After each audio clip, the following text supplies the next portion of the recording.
ତାଙ୍କୁ କିଏ ନିଆଁ ଲଗେଇଦେଲା ଏସବୁ ଜଣା ସିଏ ତ ନିଜେ କହିଛି ବାଇଟ୍ ଦେଇଛି।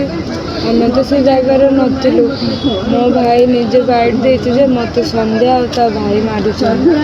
ତ ଏବେ ଯାଇ ବ୍ରହ୍ମପୁର ଏସ୍ପି ତାକୁ ଆରେଷ୍ଟ କରୁନି।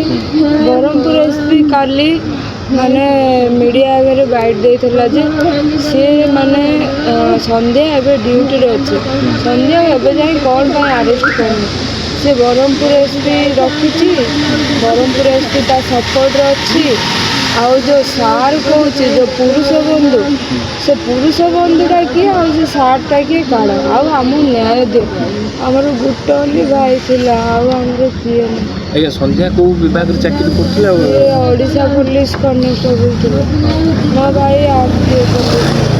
ଯେତେବେଳେ ସନ୍ଧ୍ୟାଙ୍କ ନାଁରେ ତାଙ୍କ ଭାଇଙ୍କ ନାଁରେ ଏଭଳି ସଙ୍ଗୀନ ଅଭିଯୋଗ ଆସୁଛି, ନିଜେ ଆଶୁତୋଷ ଦେଉଛନ୍ତି, ତାଙ୍କୁ ତଦନ୍ତ ପରିସରଭୁକ୍ତ କ'ଣ କରିନି ପୋଲିସ? ପୋଲିସ କିଛି କରୁନି। ଆମେ ମୋହନ ସରକାରଙ୍କ ହାତ ଯୋଡ଼ିକି କହୁଛୁ ଆମେ ସିବିଆଇ ତଦନ୍ତ। ଭାଉଜ ପୋଲିସରେ ଅଛନ୍ତି ବୋଲି ପୋଲିସ ଗିରଫ କରୁନି କି?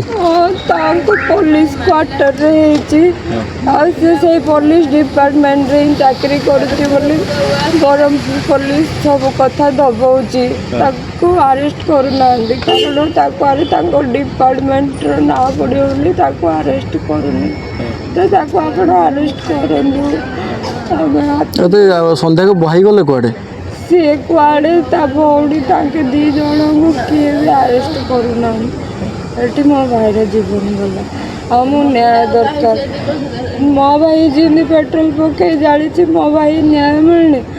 ଆମେ ବି ନିଜେ ନିଜ ଉପରେ ପେଟ୍ରୋଲ ପକାଇ ମା ପିଲା 3 ଲୋକ ଜଳିଯିବୁ। ଆଉ ମୁଁ ନ୍ୟାୟ କହୁଛନ୍ତି